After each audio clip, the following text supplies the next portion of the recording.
மாண்புமிகு நிதியமைச்சர்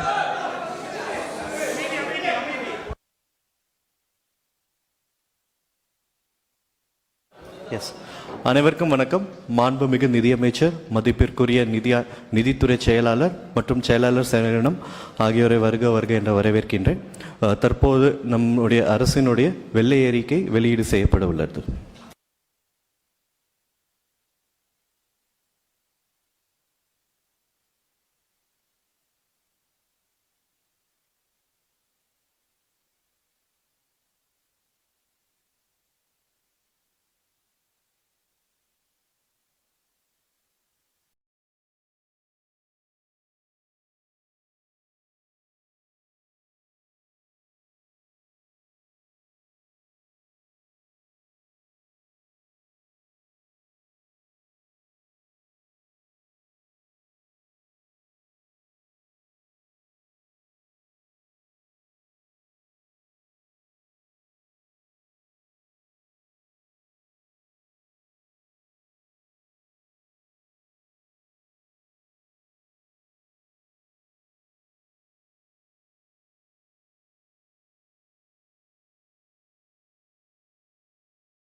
தற்போது மாண்புமிகு நிதியமைச்சர் அவர்கள்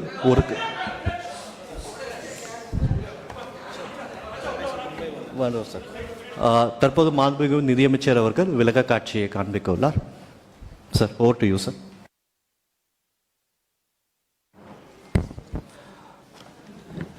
அனைவருக்கும் வணக்கம். மாண்புமிகு முதலமைச்சர் அவர்களின் அறிவுறுத்தலின்படி தமிழ்நாட்டின் நிதி மேலாண்மை குறித்து வெள்ளை அறிக்கை. Alongside with me, Financial Secretary Siddiq sir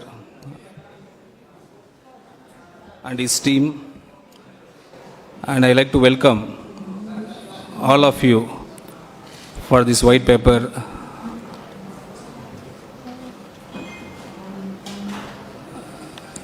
release date. So we will go with the presentation. நான் வந்து ஒரு ப்ரெசன்டேஷன் வாயிலாக உங்களுக்கு எல்லாரையும் எக்ஸ்பிளைன் பண்ண ஆசைப்பட்றோம். ஸோ ஒரு ஸ்லைடும் இங்கே ப்ளே பண்ணுவாங்க. அதோட ஒரு ப்ரீஃப் நான் இங்கே ஒரு ஸ்லைடு பற்றி நான் கண்டினியூ பண்ணுவேன். ஒன்ஸ் அது ஒரு 20 to 21 ஸ்லைட்ஸ் இருக்குது. அந்த 21 ஸ்லைட்ஸ் முடிஞ்ச பிறகு we will continue with your questions. So till then please cooperate with us. Thank you. You go to the first slide. First slide.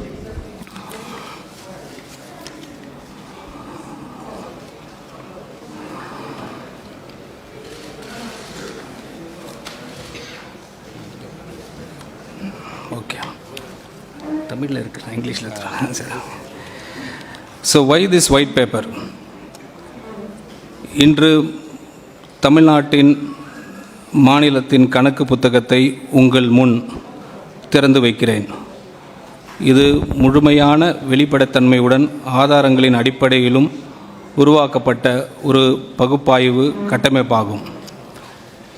இங்கு இடம்பெறும் ஒவ்வொரு எண்ணிக்கையும் சரிபார்க்கப்பட்ட போது ஆவணங்களிலிருந்து எடுக்கப்பட்டுள்ளது. மாநில அரசின் பட்ஜெட் ஆவணங்கள், ரிசர்வ் பேங்க் ஆஃப் இந்தியா மற்றும் சிஏஜி சான்றெழுத்து தணிக்கை தரவுகள். இங்கு இடம்பெற்றுள்ள தகவலில் எந்த அரசியல் கட்சி வேறும் கருத்து என மறுக்க முடியாது. இவை அனைத்தும் மாநில அரசின் சொந்தமாக தணிக்கை செய்யப்பட்ட அதிகாரப்பூர்வ பதிவுகள். ஏன் இந்த 5 ஆண்டு காலப்பகுதி மட்டும்? அதைவிட நீண்ட காலத்து அல்ல.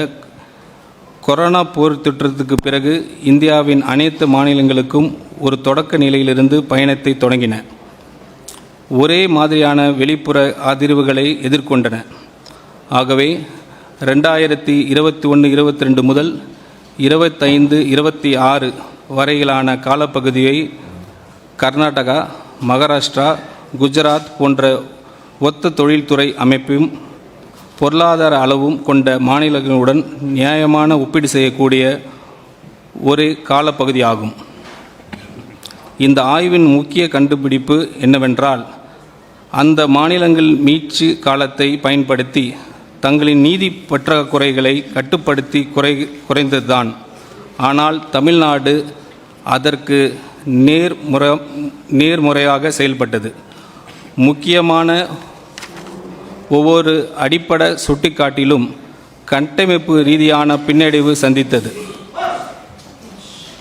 திருக்குறள் 478 கூறுவது போல், வருவாய் குறைவாக இருப்பதிலும் தீமை இல்லை, செலவுகளை அளவுக்கு மீறாமல் இருந்தால் போதும். ஒரு உதாரணம் சொல்கிறேன். இந்த இதுக்கு குட்டி ஸ்டோரி, ஒரு இதுக்கு ஸ்லைடுக்கு ஒரு குட்டி ஸ்டோரி மாதிரி ஒன்று சொல்லிடுறேன். ஒரு புயலால் 4 அண்டை வீட்டாரின் வீடுகள் வெள்ளத்தில் மூழ்கின என்று நினைத்து பாருங்கள். அப்போது யாருடைய வீடு பெரிது என்பதை பார்த்து மதிப்பிடுவதை நியாயமான ஒப்பீடு அல்ல. வெள்ளம் வடிந்த பிறகு யார் தங்கள் வீட்டை விரைவாக சீரமைத்து மீட்டு எடுத்தார்கள் என்பதை பார்க்க வேண்டும். 4 பேரில் 3 அதை செய்தார்கள், நாம் செய்யவில்லை. Next slide. Next.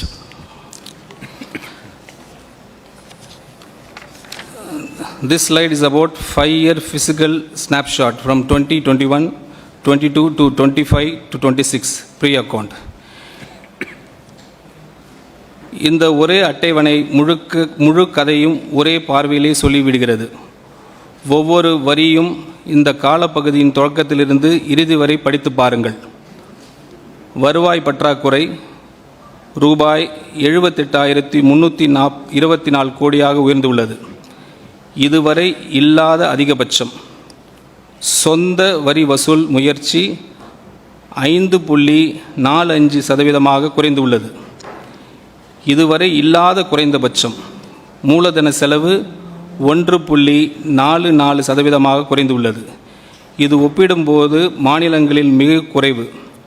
கட்டாய செலவுகள் 64.4% உயர்ந்துள்ளன. இது ஒப்பிடும் மாநிலங்களில் மிகவும் அதிகம்.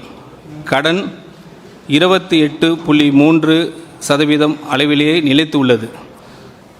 எந்தவித நிதி ஒருங்கிணையும் இல்லை. மேலும் FRBM சட்டத்தின் 3% பற்றாக்குறை வரம்பு ஒவ்வொரு ஆண்டும் மீறப்பட்டுள்ளது.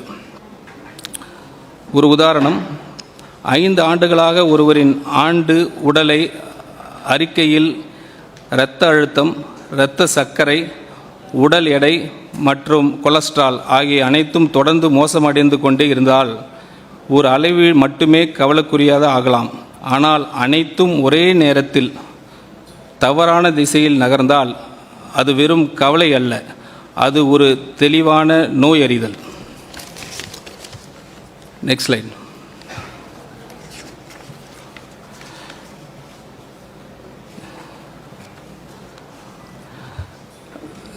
So this slide is about 6 key numbers.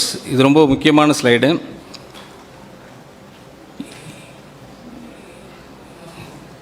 நீங்கள் 6 எண்கள் மட்டும் நினைவில் வைத்துக் கொள்ள வேண்டுமெனில் இந்த 6 எண்களை நினைவில் வைத்துக் கொள்ளுங்கள். ரூபாய் 10 லட்சம் கோடி நேரடி கடன், ரூபாய் 78,324 கோடி வருவாய் பற்றாக்குறை, இதுவரை இல்லாத அதிகபட்சம். ஜிஎஸ்டிபியில் சொத்து வரி வருவாய், சொந்த வரி வருவாய் வெறும் 5.45%. இது நமது வரலாற்றிலேயே மிக குறைந்த அளவு. ஒவ்வொரு வருவாய் ரூபாயிலும் ரூபாய் 22.8 வட்டி செல்வதற்கே செல்கிறது. வருவாயில் 64.4 ஏற்கனவே கட்டாய செலவுகளுக்காக ஒதுக்கப்பட்டுள்ளது. எந்த புதிய முடிவையும் எடுப்பதற்கு முன்பே அது செலவாகிவிடுகிறது. மேலும் தலைப்பு செய்திகளில் தோன்றும் எண்ணிக்கை மறைத்துவிடும் முக்கியமான உண்மை, பொதுத்துறை நிறுவனங்களில் கடன்களையும் சேர்த்தால் மாநிலத்தின் உண்மையான மொத்த நிதிசார் பொறுப்பு 13.18 லட்சம் கோடியாக உயர்கிறது. ஒரு உதாரணம், ஒரு குடும்பத்தின் நிதிநிலை ஆரோக்கியமாக இருக்கிறதா அல்லது முழுகி கொண்டு இருக்கிறதா என்பதை வங்கி கணக்கு புத்தகம் ஒரு நொடியில் சொல்லிவிடும். ஸ்லைட் 5.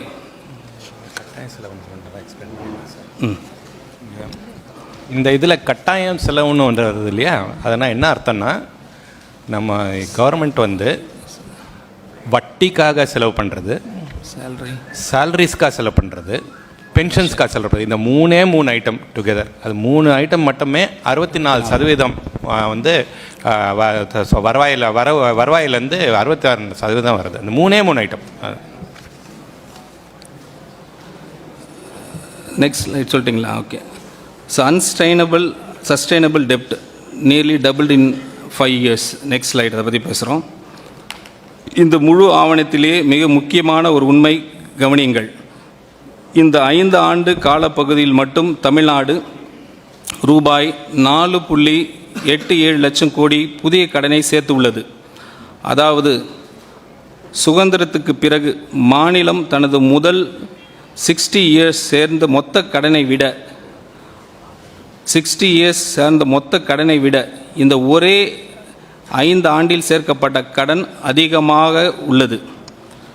கடன் ஆண்டுக்கு சராசரியாக 14.3% வளர்ந்து உள்ளது. ஆனால் மூலதன முதலீடு வெறும் 8.3 மட்டுமே வளர்ந்து உள்ளது. இது நாம் கட்டமைப்புகளை உருவாக்குவதற்கு அல்ல, அன்றாட செலவுகளை சமாளிப்பதற்கான கடன் வாங்குகிறோம் என்பதற்கான தெளிவான சான்றாகும்.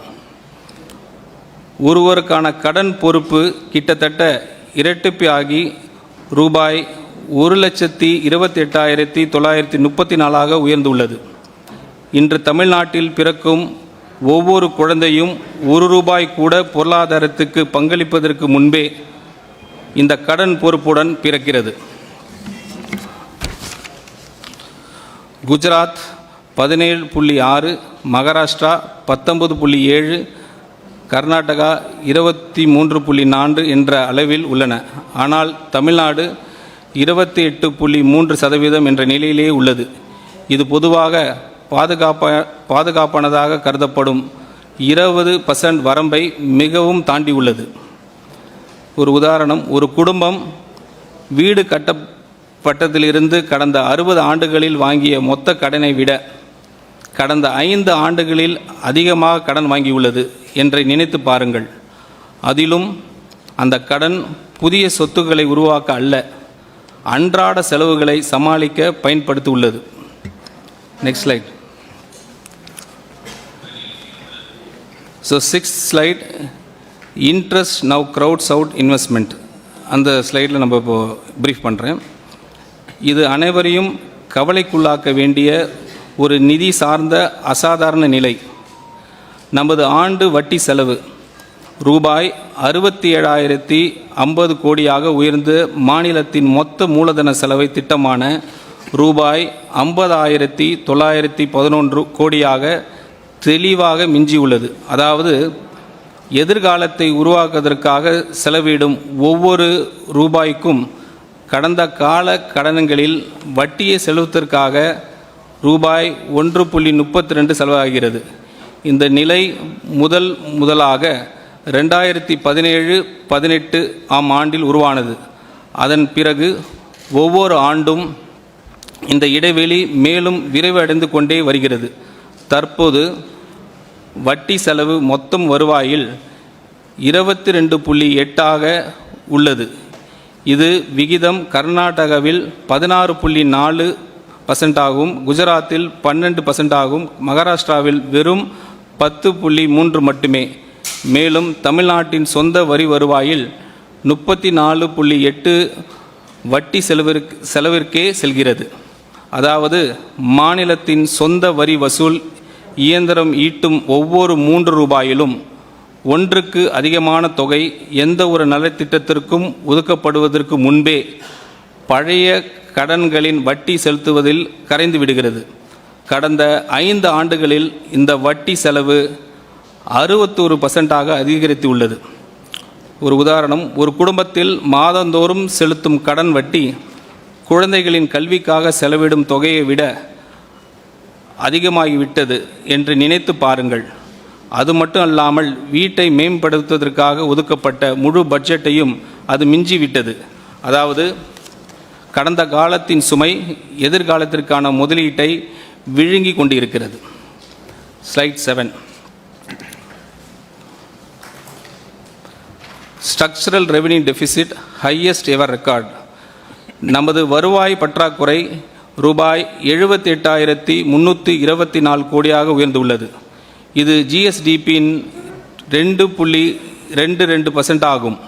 மேலும் இது வரலாற்றிலே இல்லாத உச்ச அளவாகும். இதில் மிகவும் கவலைக்குரிய விஷயம் என்னவென்றால் அது பற்றாக்குறை கொரோனா பெருந்தொற்றத்தின் உச்ச ஆண்டை விடவும் அதிகமாக உள்ளது. ஆனால் இப்போது அதற்கு ஒப்பான எந்த வெளிப்புற அதிர்ச்சியும் காரணமாக இல்லை. இதன் பொருள் மிகவும் தெளிவானது. நம் சொத்துக்கள் உருவாவதற்காக அல்ல, அன்றாட நிர்வாக செலவுகளை சமாளிப்பதற்காகவே கடன் வாங்கி கொண்டிருக்கிறோம். இது ஒரு தற்காலிக பிரச்சனை அல்ல. 2013-14 முதல் ஒவ்வொரு ஆண்டும் தொடர்ந்து காணப்படும் கட்டமைப்பு ரீதியான பிரச்சனையாகும். மேலும் இங்கு ஒரு நம்பகத்தன்மை சிக்கலும் உள்ளது. இந்த வருவாய் பற்றாக்குறை முழுமையாக நீக்குவதற்கான காலக்கெடுவை முந்தைய ஆட்சிகள் நிதி பொறுப்பு சட்டத்தில் திருத்தம் செய்து 8 முறை தள்ளிப்படப்பட்டுள்ளன. 2009, 2011, 2012, 2017, 2020, 2022, 2024, 2026, இப்போது 2027 என நிர்ணயிக்கப்பட்டுள்ளது. ஆனால் 2027 என்றும் இலக்கும் எட்டப்படாமல் போகும் நிலை உள்ளது. இதற்கிடையில் குஜராத் வருவாய் உபரியுடன் செயல்படுகிறது. கர்நாடகா மற்றும் மகாராஷ்டிரா வருவாய் செலவு கணக்கில் கிட்டத்தட்ட சமநிலையை பேணிக்கின்றன. இந்த குறிப்பீட்டில் தமிழ்நாடு அவற்றிலிருந்து முற்றிலும் வேறுபட்ட பாதையில் சென்றுவிட்டது. ஒரு உதாரணம், வீடு வாங்குவதற்காக கடன் எடுத்தால் இறுதியில் உங்களிடம் ஒரு வீடு இருக்கும். ஆனால் ஒவ்வொரு மாதமும் மளிகை பொருட்கள் வாங்குவதற்கான கடன் எடுத்தால் இறுதியில் எஞ்சுவது கடன் மட்டுமே. மேலும் வங்கியிடம் கடனை திருப்பி செலுத்தும் தேதியை 8 முறை சொல்லி ஒவ்வொரு முறையும் அந்த வாக்குறுதியை மீறினால் நம்பிக்கை எவ்வாறு இழக்கப்படுகிறது என்பதற்கான சிறந்த உதாரணம் இதுவே. Slide 8. Own tax effort at historic low, a policy failure. So அந்த ஸ்லைட் எக்ஸ்பிளைன் பண்ணுறேன் நான். இப்போ ஒரு காலத்தில் வருவாய் திரட்டலில் இந்தியாவிற்கே முன் உதாரணமாக இருந்தது தமிழ்நாடு. 2006-7 ஆண்டில் நமது சொந்த வரி வருவாய் ஜிஎஸ்டிபியின் 8.94 என்ற உச்ச நிலையை எட்டியது. ஆனால் இன்று அது வெறும் 5.45% குறைந்துள்ளது. இது வரலாற்றிலேயே மிக குறைந்த அளவு. நமது சொந்த உச்ச நிலையை அடிப்படையை கொண்டு கணக்கிட்டால் ஆண்டுதோறும் சுமார் ரூபாய் 1.23 லட்சம் கோடி வருவாயை நாம் இழந்து வருகிறோம். இது மாநிலத்தின் மொத்த நிதி பற்றாக்குறையின் சுமார் 90% அளவுக்கு சமமான தொகையாகும். இங்கு ஒரு உண்மையை நேர்மையாக ஒப்புக்கொள்ள வேண்டும். 2022, 23 மற்றும் 23-24 ஆண்டுகளில் இந்த விகிதம் தற்காலிகமாக 6.33% மற்றும் 6.22% உயர்ந்தது. ஆனால் இது உண்மையான நிர்வாக சீர்திருத்தங்களின் விளைவு அல்ல. கொரோனா காலத்தில் ஒத்திவைக்கப்பட்டிருந்த வருவாய்கள் பின்னர் கணக்கில் சேர்க்கப்பட்டதன் தாக்கம் அது. அந்த முன்னேற்றத்தை தொடர்ந்து நிலைநிறுத்த நாம் தவறிவிட்டோம். இந்த வருவாய் இழப்பிற்கான 4 முக்கிய கசிவுகள் அனைவருக்கும் தெரிந்தவை. ஜிஎஸ்டி, வணிக வரித்துறையில் நிலவும் முறைகேடுகள் மற்றும் சரியான மதிப்பீடு செய்யப்படாத பரிவர்த்தனைகள். 2, முத்திரைத்தாள் கட்டணம், ஸ்டாம்ப் டியூட்டி, சந்தை மதிப்பை விட குறைவாக நிர்ணயிக்கப்பட்ட வழிகாட்டி மதிப்புகள். 3, மதுபான வருவாய் எக்ஸைஸ், ஒப்பிடப்படும் மாநிலங்களில் மிகவும் குறுகிய உரிமையளிப்பு முறை காரணமாக முறைசாரா சந்தை வளர்வதற்கான வாய்ப்பு. 4. சுரங்கத்துறை மைனிங். பரந்த இயற்கை வளங்கள் இருந்தும் கசிவுகளை காரணமாக நிலையான மற்றும் குறைந்த வருவாய் மட்டும் கிடைப்பது. இதில் மிக முக்கியமான செய்தி நம்பிக்கை அளிப்பதாகும். புதிய வரிகள் விதிக்காமல் கூட நிர்வாகத்தை நவீனப்படுத்தி இந்த கசிவுகளை அடைப்பதன் மூலம் மாநிலம் கணிசமாக அதிக வருவாய் ஈட்ட முடியும். அதில் ஒரு எக்ஸாம்பிள், 4 ஓட்டைகள் உள்ள ஒரு தண்ணீர் தொட்டியை போல அதில் மேலும் தண்ணீர் ஊற்றுவது, அதாவது புதிய வரிகள் விதிப்பது தீர்வு ஆகாது. முதலில் அந்த 4 ஓட்டைகளையும் அடைக்க வேண்டும். We move on to the next slide, slide 9. Revenue receipts and central transfer.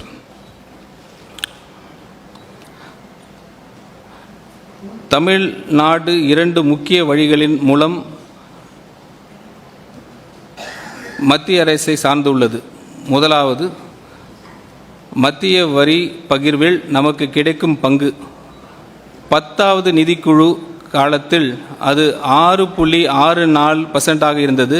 இன்று அது 4.097 குறைந்து உள்ளது. மேலும் ரூபாய் 56,819 கோடி அளவிலான நமது பங்கின் வளர்ச்சி ஒப்பிடப்படும் மாநிலங்களில் மிகவும் குறைவாக இருந்தது. இதற்கு காரணம் வரி பகிர்வு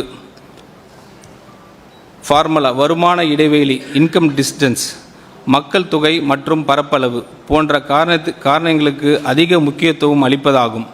இவற்றின் மீது மாநிலத்திற்கு எந்த கட்டுப்பாடும் இல்லை. இதையும் விட முக்கியமான பிரச்சனை என்னவென்றால், ஒன்றிய அரசு தற்போது அதிக அளவில் செஸ் மற்றும் சர்சார்ஜ் மூலமாக வருவாய் திரட்டுகிறது. இந்த வருவாய் மாநிலங்களுடன் பகிர வேண்டிய அவசியம் இல்லை. இதனால் மாநிலங்களுக்கு பகிரப்படும் மொத்த வரி நிதி குளம் டிவைசபிள் பூல் தொடர்ந்து சுருங்கிக் கொண்டே வருகிறது. இரண்டாவது, உதவித்தொகைகள் கிராண்ட்ஸ் அண்ட் எய்ட். ஜிஎஸ்டி இழப்பீடு செஸ், ஜிஎஸ்டி காம்பன்சேஷன் செஸ் திட்டம் 2022 ஜூன் மாதத்தில் முடிவடைந்த பின் இந்த உதவித்தொகைகள் கணிசமாக குறைந்துவிட்டன. உண்மையில் இந்த இழப்பீடு காலம் மாநிலங்கள் தங்களது வரி வசூல் அமைப்பை மேம்படுத்திக் கொள்ள 5 ஆண்டுகள் வழங்கப்பட்ட ஒரு பாதுகாப்பு காலமாக இருந்தது. ஆனால் நம் அந்த வாய்ப்பை முழுமையாக பயன்படுத்தவில்லை.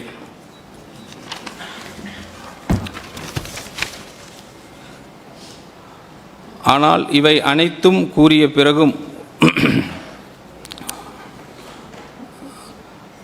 ஒரு உதாரணம், ஒரு கூட்டு குடும்பத்தில் பொது குடும்ப நிதியில் உங்களுக்கு கிடைக்கும் பங்கு தொடர்ந்து குறைந்து கொண்டே செல்கிறது என்று நினைத்து பாருங்கள்.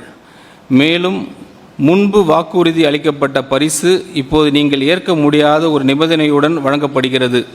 இவை அனைத்தும் நிச்சயமாக பாதிப்பு ஏற்படுத்தும். ஆனால் அதே குடும்பத்தில் தங்களது சொந்த வியாபாரத்தை திறம்பட நடத்திய சகோதரர்கள் இன்னும் முன்னேறுகிறார்கள் என்பது உண்மை.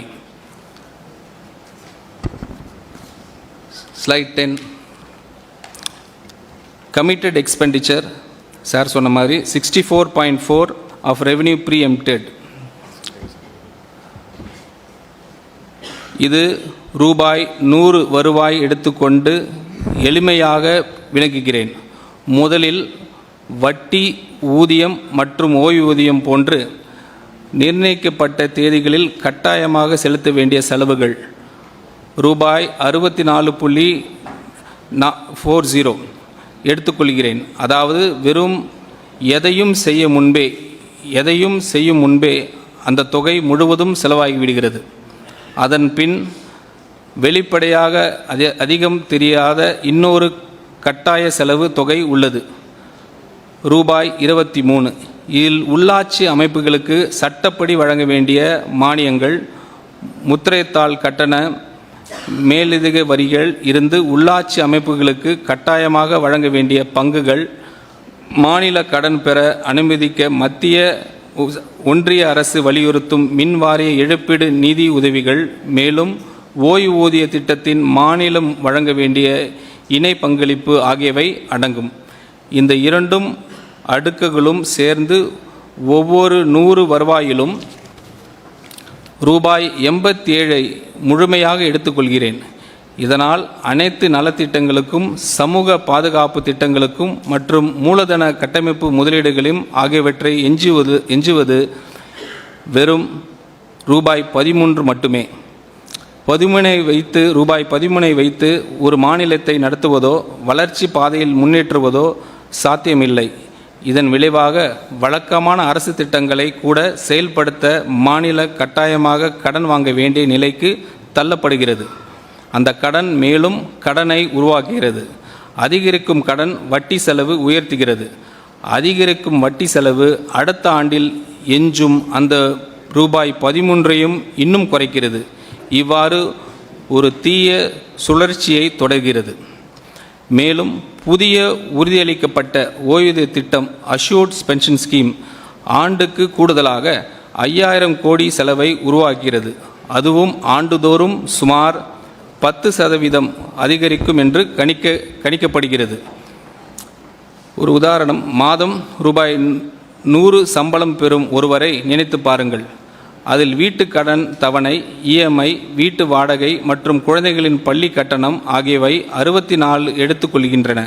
பின்னர் தவிர்க்க முடியாத மற்ற செலவுகள் 23 எடுத்துக்கொள்கின்றனர். இதனால் உணவு, மருந்து மற்றும் குழந்தைகளின் எதிர்கால தேவைகளுக்காக எஞ்சுவது வெறும் 13 மட்டுமே, ரூபாய் 13 மட்டுமே. அப்போது எதிர்பாராத எந்த அவசர தேவையும் வந்தால் கடன் வாங்கி செயல்படுத்துகிறது. அதன் விளைவாக கடன் சுமை தொடர்ந்து பெருகிக் கொண்டே செல்கிறது. Slide 11. Capex crowded out lowest in peer groups. நுகர் செலவுகள் கட்டாய நிலையான செலவுகளும் பெரும்பாலான வருவாய் சாப்பிடுறதனால் எதிர்காலத்தை உருவாக்குவதற்கு ஒதுக்கப்படும் நிதி கிட்டத்தட்ட மறைந்துவிட்டது. நமது மூலதன செலவு கேபிட்டல் எக்ஸ்பெண்டிச்சர் ஜிஎஸ்டிபின் 1.44 குறைந்துள்ளது. இது ஒப்பிடும் மாநிலங்கள் பட்டியலில் மிகவும் குறைந்த அளவாகும். குஜராத் தனது ஜிஎஸ்டிபின் 2.86 அளவிற்கு முதலீடு செய்கிறது. ஆனால் தமிழ்நாடு அதில் பாதி அளவான முதலீட்டை மேற்கொள்கிறது. மொத்த அரசு செலவினத்தில் மூலதன உருவாக்குவதற்கான பங்கு தமிழ்நாட்டில் வெறும் 11.8 மட்டுமே. இது விகிதம் குஜராத்தில் 26.8 ஆகும். கர்நாடகாவில் 17 உள்ளது. நாம் இந்த 5 ஆண்டு காலத்தில் தொடக்கத்தில் இருந்து 1.79 என்ற நமது சொந்த விகிதத்தை கூட தக்க வைத்திருந்தால் கடந்த 3 ஆண்டுகளில் கூடுதலாக 28,217 கோடியை மதிப்பிலான சொத்துக்களை உருவாக்கியிருப்போம். அந்த தொகையில் 1000 கிலோமீட்டருக்கு அதிகமான அதிக நெடுஞ்சாலைகள் அமைக்க முடியும், அல்லது 30 அதிநவீன சிறப்பு மருத்துவமனைகள் உருவாக்க முடியும், அல்லது 2000 பள்ளி கட்டிடங்கள் கட்டியிருக்க முடியும். மேலும் இந்த பாதிப்பு ஒரு ஆண்டுக்குள் முடிவதில்லை. அது தொடர்ச்சியான தாக்கத்தை ஏற்படுத்துகிறது. ஏனெனில் தனியார் முதலீடுகள் பெரும்பாலும் அரசின் உள்கட்டமைப்பு முதலீடுகளை பின்பற்றுகின்றன. எனவே மூலதன செலவினத்தை புறக்கணிப்பது தமிழ்நாட்டின் பொருளாதார இலக்கையை நேரடியாக அச்சுறுத்துகிறது. ஒரு உதாரணம், தினசரி செலவுகளை சமாளிப்பதற்காக வீட்டை பராமரிப்பதையும் பழுது பார்ப்பதையும் நிறுத்திய ஒரு குடும்பத்தை நினைத்து பாருங்கள்.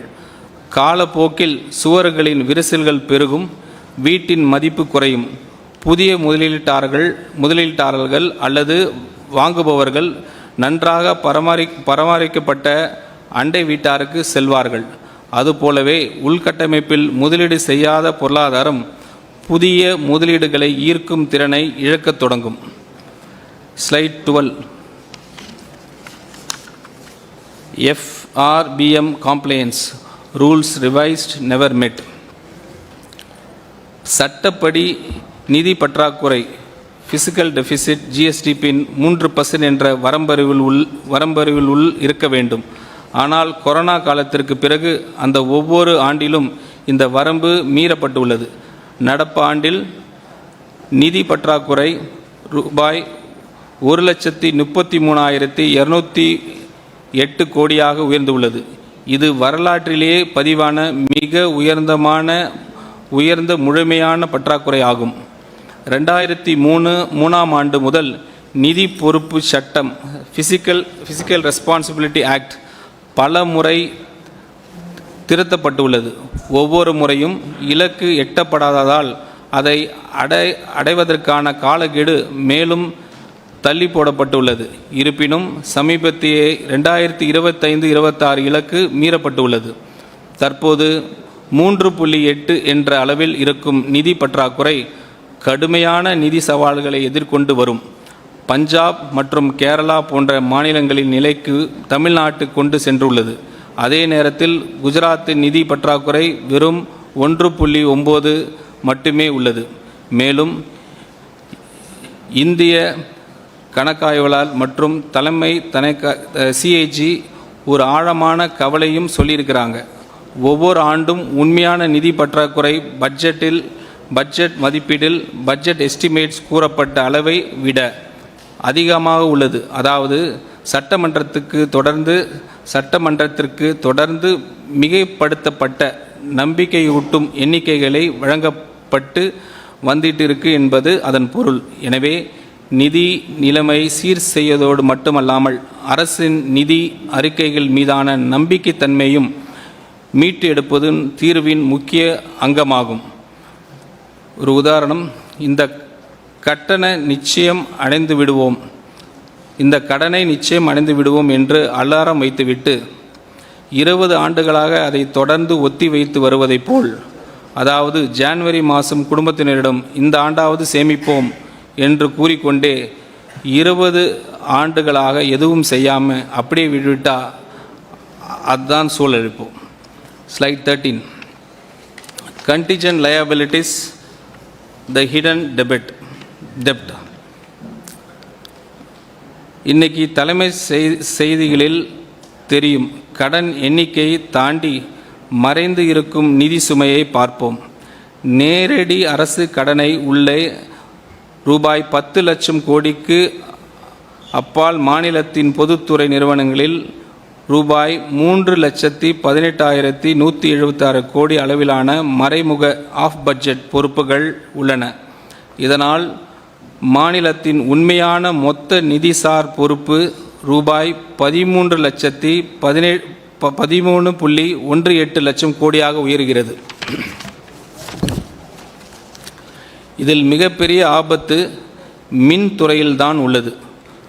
தமிழ்நாடு மின் வாரிய குழுமம் டிஎன்இபி குரூப் ரூபாய் 1,82,361 கோடி அளவிலான குவிந்த இழப்புகளையும் 2,47,130 கோடி கடனையும் சுமந்து வருகிறது. கடந்த 5 ஆண்டுகளில் இந்த அமைப்பு தொடர்ந்து செயல்படுவதற்கு மட்டுமே அரசு ரூபாய் 1,45,185 கோடி பொது நிதியை வழங்கியுள்ளது. அது மட்டும் இல்லாமல் உச்ச நீதிமன்றம் உத்தரவின் காரணமாக அடுத்த 5 ஆண்டுக்கு கூடுதலாக ரூபாய் 11,800 கோடி வழங்க வேண்டிய கட்டாயம் ஏற்பட்டு உள்ளது. அதேபோல் மாநில போக்குவரத்து கழகங்கள் ரூபாய் 72,607 கோடி இழப்பை சந்தித்து உள்ளன. அவை இயங்கும் ஒவ்வொரு கிலோமீட்டருக்கும் ரூபாய் 78.81 செலவாகும் நிலையில் வருவாயாக கிடைப்பது வெறும் 25 ரூபாய் மட்டுமே. மேலும் தமிழ்நாடு நுகர்பொருள் வணிக கழகத்தின் சிவில் சப்ளைஸ் செயல்பாடு மூலதன கடன் 27,181 கோடியாக உயர்ந்துள்ளது. இதற்கான முக்கிய காரணம் உயர்ந்துள்ளது. உதாரணம், ஒரு தந்தை நஷ்டத்தில் இயங்கும் 3 குடும்ப கடைகளுக்காக அமைதியாக ஜாமீன்தாராக கையெழுத்திட்டு உள்ளார் என்று நினைத்து பாருங்கள். அந்த கடன்கள் அவரது பெயரில் இல்லாமல் இருக்கலாம். ஆனால் ஆண்டுதோறும் அந்த கடைகள் மேலும் நஷ்டமாகின்றன. ஜாமீன் பொறுப்புகள் பெருகிக் கொண்டே செல்கின்றன. ஒரு நாள் அந்த கடன்களுக்கான முழு பொறுப்பையும் அவருடைய கதவை தட்டும். அதுபோலவே பொதுத்துறை நிறுவனங்கள் இழப்புகளுக்கு கடன்களும் இறுதியில் மாநில அரசின் நிதி சுமையாக மாறுகின்றன. ஸ்லைட் 14.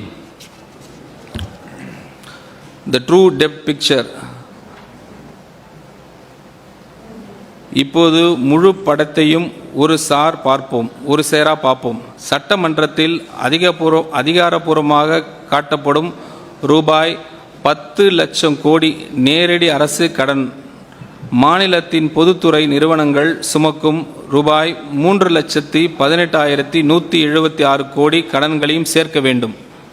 அதில் மின் விநியோகத்துறையின் கடன் ரூபாய் 1.7 லட்சம் கோடி, மின் உற்பத்தி துறையின் கடன் 1.3 லட்சம் கோடி, மின் பரிமாற்ற துறையின் கடன் ரூபாய் 31,000 கோடி, போக்குவரத்து கழகங்களின் கடன் ரூபாய் 44,000 கோடி. இது இல்லாமல் நுகர்பொருள் வணிக கழகத்தின் கடன் ரூபாய் 27,000 கோடி ஆகவே அடங்கி இருக்கின்றன. இதனுடன் குடிநீர் வாரியங்களில் ரூபாய் 7,776 கோடி குவிந்து இழப்புகளையும் சேர்க்க வேண்டும். மேலும் அரசின் உத்தரவாத பொறுப்புகள் கேரண்டிஸ் 65,659 கோடியில் இருந்து ரூபாய் 1,79,782 கோடியாக, அதாவது கிட்டத்தட்ட 3 மடங்கு உயர்ந்துள்ளன. இந்த அனைத்தும் சேர்த்து பார்த்தால் மாநிலத்தின் உண்மையான மொத்த நிதிசார் பொறுப்பு சுமார் 13.18 லட்சம் கோடி ஆகிறது. இந்த பெரிய வித்தியாசம் சட்டமன்றத்தில் தாக்கல் செய்யப்படும் வழக்கமான பட்ஜெட் ஆவணங்களில் முழுமையாக தெரிவதில்லை. அந்த மறைமுக தன்மையை முடிவுக்கு கொண்டு வந்து மாநிலத்தின் உண்மையான நிதிநிலையை வெளிப்படையாக மக்களுக்கும் சட்டமன்றத்திற்கும் முன்வைப்பதற்காக இந்த வெள்ளை அறிக்கை வெளியிடப்பட்டுள்ளது. அன்றாட வாழ்க்கையில் ஒரு உதாரணம், ஒரு குடும்பம் வங்கியிடம் தனது வீட்டு கடனை பற்றி மட்டும் சொல்லுது என்று நினைத்து பாருங்கள். ஆனால் குடும்ப தொழிலுக்காக மகள் மற்றும் மகன் பெயர்களில் எடுக்கப்பட்ட கடன்கள் குறித்து எதுவும் சொல்லப்படவில்லை. சில காலம் அது மறைந்திருக்கலாம். ஆனால் ஒரு கட்டத்தில் அந்த குடும்பம் தனது மொத்த கடன் சுமையின் உண்மையான அளவு எதிர்கொள்ள வேண்டிய சூழல் தவிர்க்க முடியாமல் வரும்.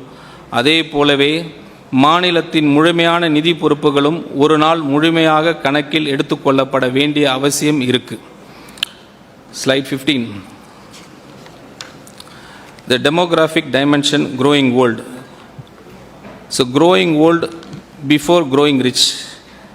இந்த அறிக்கையில் உள்ள ஒவ்வொரு எண்ணின் பின்னாலும் ஓடிக்கொண்டிருக்கும் நேர்கடிகாரம் இதுதான். இந்தியாவின் முக்கிய மாநிலங்களில் எதையும் விட வேகமாக முதியோர் சமூகமாக மாறிக்கொண்டிருப்பது தமிழ்நாடு தான். 2011ஆம் ஆண்டில் 10.6 இருந்த முதியோர் மக்கள் தொகை பங்கு 2031ஆம் ஆண்டில் 18.2 உயரும் என கணிக்கப்படுகிறது. மேலும் 2100ஆம் ஆண்டளவில் தமிழ்நாட்டின் மக்கள் தொகையில் கிட்டத்தட்ட பாதி பேர் முதியவர்களாக இருப்பார்கள். அதே நேரத்தில் தேசிய சராசரி சுமார் 27% மட்டுமே இருக்கும். வேலை செய்யக்கூடிய வயதினரின் ஒர்க்கிங் ஏஜ் பாப்புலேஷன் பங்கு ஏற்கனவே தனது உச்ச நிலையை எட்டியுள்ளது. இனி அது குறையத் தொடங்கும். அதே சமயம் முதியோர் சார்பு விதம் ஓல்ட் ஏஜ் டிபெண்டன்சி ரேஷியோ 20.6 இலிருந்து 32.7 உயரும். அதாவது வருமானம் ஈடுபவர்கள் குறைவாகவும் அவர்கள் சார்ந்து வாழ்பவர்கள் அதிகமாகவும் இருப்பார்கள். இதனுடன் சுகாதார செலவுகள், ஓய்வூதிய செலவுகள் தொடர்ந்து உயரும். இது 2 கத்திரிக்கோள் பக்கங்கள் ஒன்றுக்கு ஒன்று நோக்கி மூடப்படுவது போன்றவை. சிசஸ் எஃபெக்ட்னு சொல்லுவாங்க. ஒரு பக்கம் வருவாய் ஈடுபவர்கள் குறைகிறார்கள், மற்றொரு பக்கம் செலவுகள் அதிகரிக்கின்றன. இதுவே கடன் வலையின் டெப்ட் ட்ராப் அடிப்படை செயல்முறையாகும். இன்று தமிழ்நாடு மக்கள் தொகை அமைப்பின் பலத்தை டெமோகிராஃபிக் ஸ்ட்ரென்த் கொண்டிருக்கும் போதே நிதிநிலையை சீர் செய்வதற்கான வாய்ப்பு உள்ளது. ஆனால் அந்த வாய்ப்பின் சாரம் ஆண்டுதோறும் சுருங்கி கொண்டே வருகிறது. ஒவ்வொரு ஆண்டும் பின்னர் செலுத்த வேண்டிய விலையை மேலும் அதிகரிக்கிறது. எளிய வார்த்தைகளில் சொல்ல வேண்டுமென்றால் தமிழ்நாட்டில் மிகப்பெரிய ஆபத்து என்னவென்றால் செல்வந்த மாநிலமாக மாறுவதற்கு முன்பே முதியோர் மாநிலமாக மாறிவிடுகிறது. ஒரு உதாரணம், ஒரு குடும்பத்தின் முக்கிய வருமானம் ஈட்டும் உறுப்பினர்கள் ஓய்வு பெறும் வயதை அடைந்துவிட்டனர். ஆனால் அவர்கள் மாற்றி புதிய வருமானம் ஈடுபடுபவர்கள் உருவாக்கவில்லை என்று நினைத்து பாருங்கள். அப்படிப்பட்ட குடும்பம் தனது முதிய வயதிற்காக சேமிக்க வேண்டிய பாதுகாப்பான நேரம் எப்போது? வருமானம் இன்னும் கிடைத்து கொண்டிருக்கும் இப்போதுதான், வருமானம் நின்ற பிறகு அல்ல. அதே போலவே தமிழ்நாட்டின் நிதி நிலைமையை சீர் செய்வதற்கான சிறந்த நேரம் இப்போதுதான். Slide 16. Post Covid consultation failure for 4 policies cause. தமிழகம் இப்படிப்பட்ட பொருளாதார சிக்கலால் மாட்டிக்கொண்டதற்கான 4 முக்கிய காரணங்கள் உள்ளன. அதை தவிர்த்து அவற்றில் ஒவ்வொன்றையும் மாற்றம் அதிகாரமும் மாநில அரசிடம் இருந்தது. வெளிப்புற அதிர்ச்சிகளால் உருவாக்கப்பட்ட அல்ல.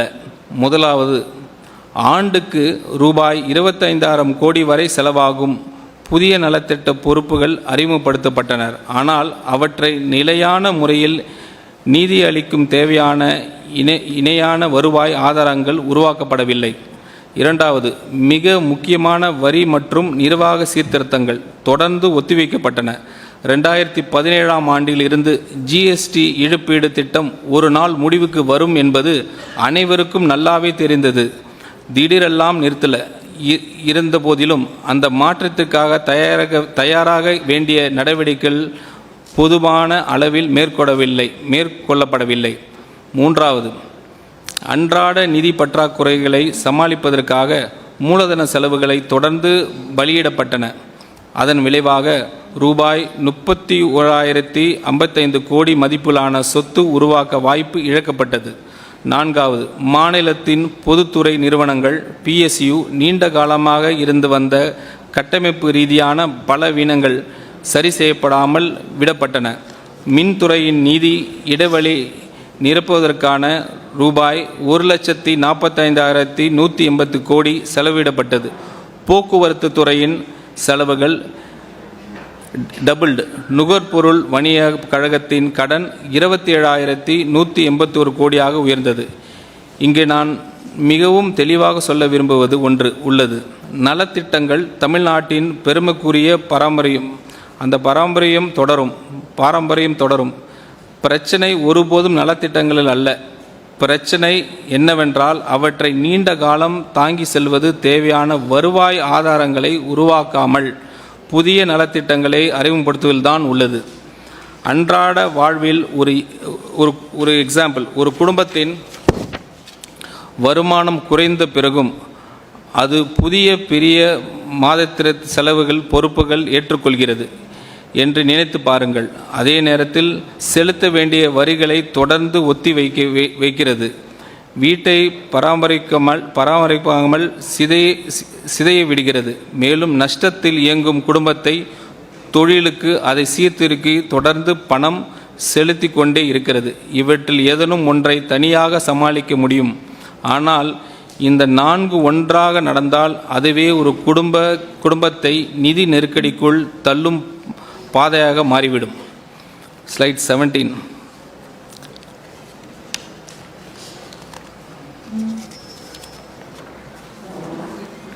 Tamil Nadu vs peers a comparative scoreboard. இந்த மதிப்பீடு அட்டவணை அதை முழுமையாக அறியும் உரிமை உங்களுக்கு உண்டு. இதில் 8 முக்கிய குறியீடுகள் உள்ளன. கடன், நிதி பற்றாக்குறை, வருவாய் கணக்கு, சொந்த வரி வசூல் திறன், வட்டி சுமை, கட்டாய செலவுகள், மூலதன செலவுகள், மற்றும் அரசின் உத்தரவாத பொறுப்புகள். இந்த 8 குறிப்பீடுகளையும் கர்நாடகா, மகாராஷ்டிரா மற்றும் குஜராத் ஆகிய மாநிலங்களுடன் ஒப்பிடும்போது தமிழ்நாடு கடைசி இடத்தில் உள்ளது. இவை அனைத்தும் ஒத்த தொழில்துறை அமைப்பு, ஒத்த பொருளாதார வலிமையும் கொண்ட மாநிலங்கள். மேலும் கொரோனா காலத்திற்கு பிறகு அவை அனைத்தும் ஒரே தொடக்க நிலையிலிருந்து மீட்சி பயணத்தை தொடங்கின. ஒரு தொடக்க புள்ளியில் இருந்து தொடங்கி ஒரு போட்டியை ஓடி அதன் ஒவ்வொரு கட்டத்திலும் கடைசி இடத்தில் முடித்தால் அதற்கு காரணம் பிரச்சனை வெளிப்புற சூழ்நிலை இல்லை. இந்த வேறுபாடு வீதியில் உருவானதல்ல, நாம் எடுத்த முடிவுகளால் தான் உருவானது. அன்றாட வாழ்க்கையில் ஒரு எளிய உதாரணம். உங்கள் வகுப்பு தோழர்களிடம் மதிப்பெண் பட்டியலுடன் உங்கள் மதிப்பெண் பட்டியலும் அருகருகே வைக்கப்பட்டிருந்தால் என்று நினைத்து பாருங்கள். அனைவரும் ஒரே பள்ளியில் படித்தவர்கள், ஒரே பாடத்திட்டத்தை பின்பற்றியவர்கள், ஒரே தேர்வு எழுதியவர்கள். ஆனால் ஒவ்வொரு பாடத்திலும் நீங்கள் கடைசி இடத்தில் இருந்தால் அதற்கான நேர்மையான பதில் மதிப்பெண் பட்டியல்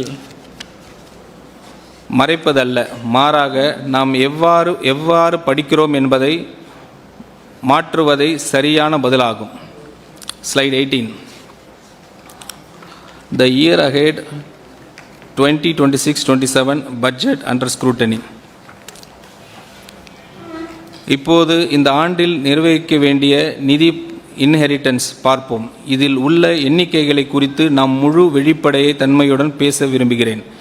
இடைக்கால பட்ஜெட், இன்ட்ரிம் பட்ஜெட், மாநிலத்தின் சொந்த வரி வருவாய் ஒரு ஆண்டில் 19% வளரும் என்று கணித்துள்ளது.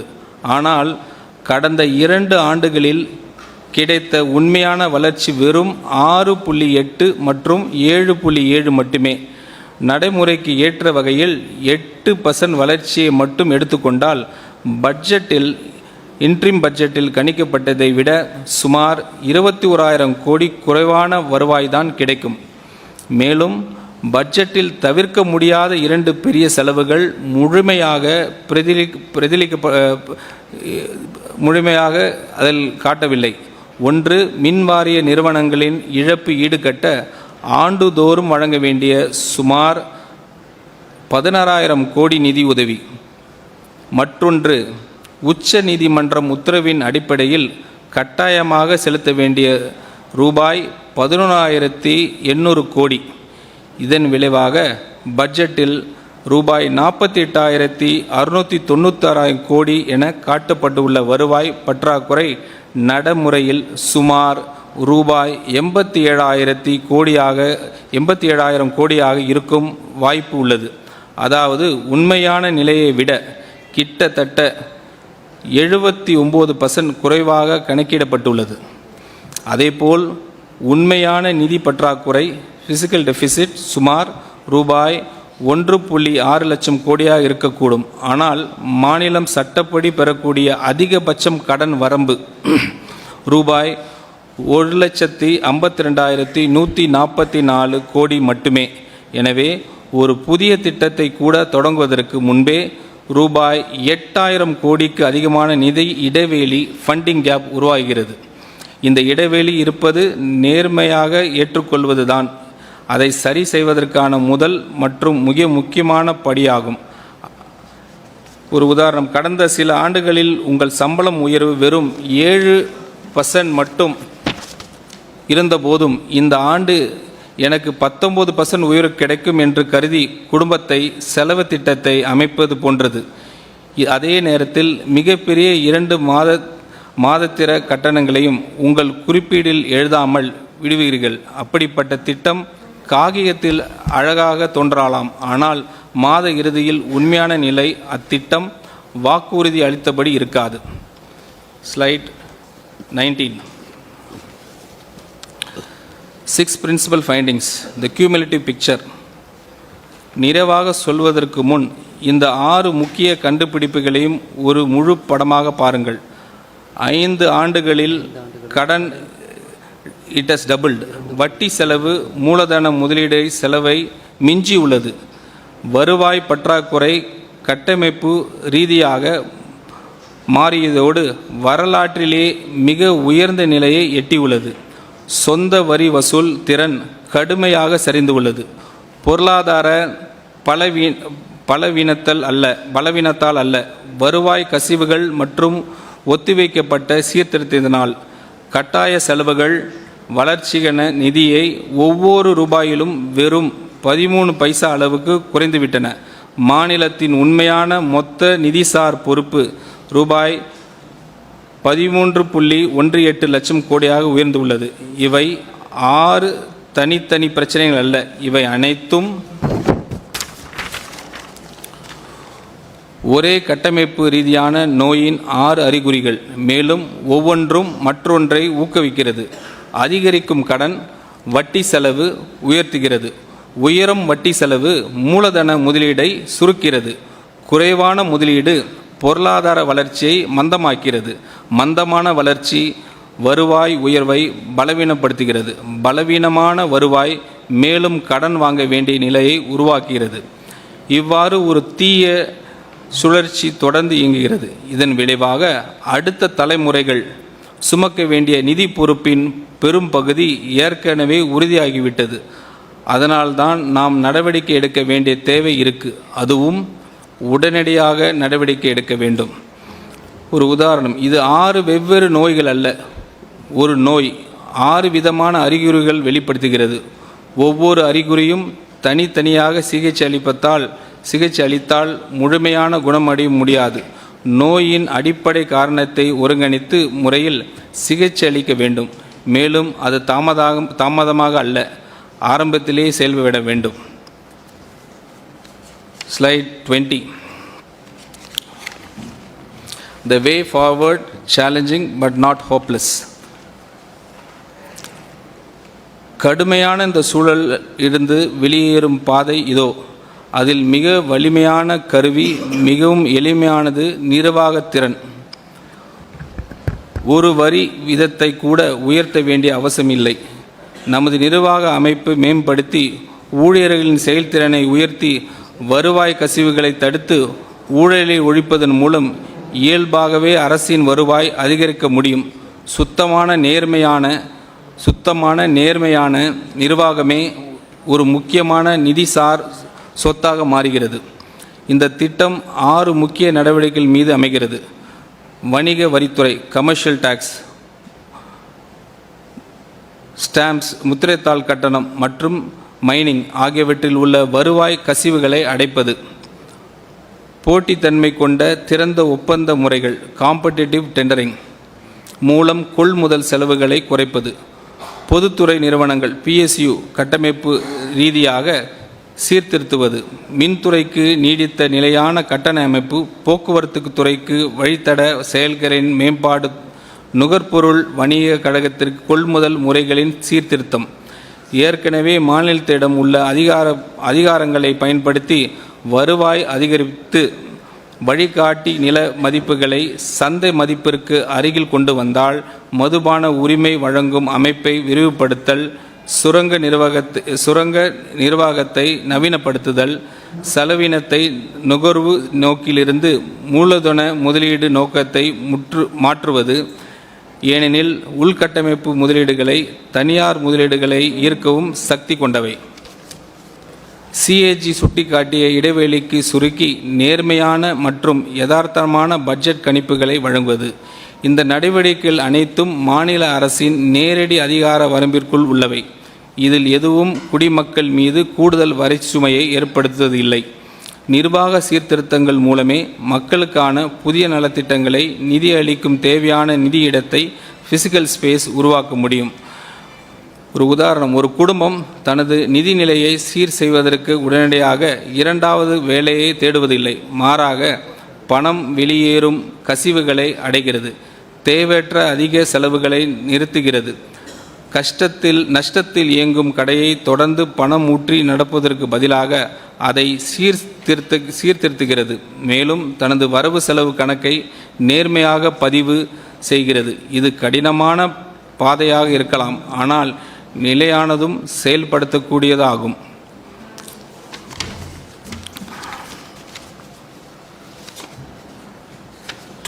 Slide 21, the last one.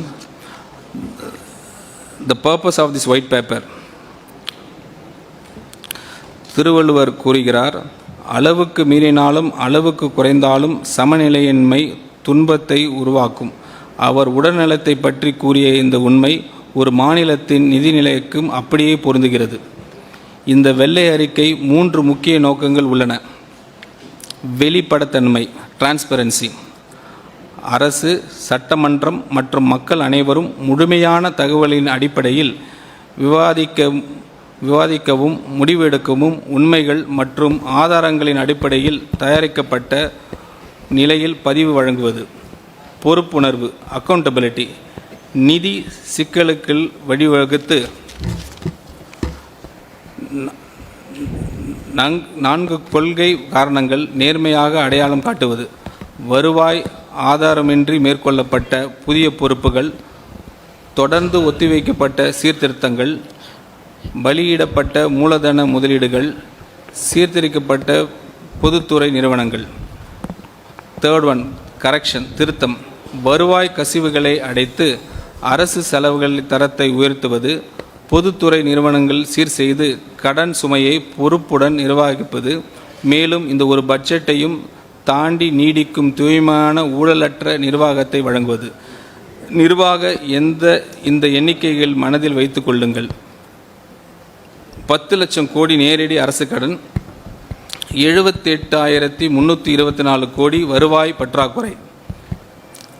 ஒவ்வொரு குடிமகனின் தலையிலும் ரூபாய் 1,28,934 கடன் பொறுப்பு. ரூபாய் 13.18 லட்சம் கோடி உண்மையான மொத்த நிதிசார் பொறுப்பு.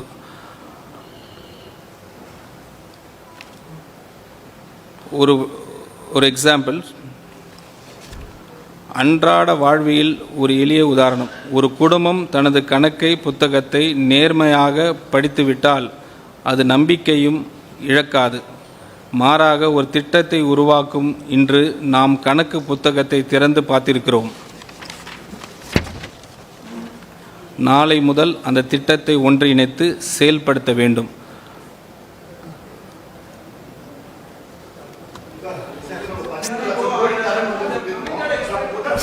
தமிழ்நாட்டினுடைய கடன் 10 லட்சம் கோடியாக இருக்கக்கூடிய நிலையில மகளிர் உரிமை தொகைக்காக எவ்வளவு செலவினங்களை பண்ணலாம்?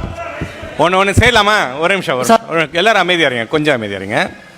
ஒன்று செய்யலாம். இப்போ எல்லாரும் சைமல்டேனியஸாக பேசினா ஒன்று சரி வராது. நம்ம ஒன்றுன்னா கொஞ்சம் நீங்கள் ஐம் ஷூர் எல்லாருமே ரேண்டமாக நான் அப்படி எடுக்கிற சொல்கிறோம். நீங்கள் அப்புறம் ஆரம்பிங்க, சரியா? ஓகே, ஒரு நிமிஷம் வெயிட் பண்ணுங்க. This late. நீங்கள் ஆரம்பிங்க ஃபஸ்ட்டு, சொல்லுங்கள்.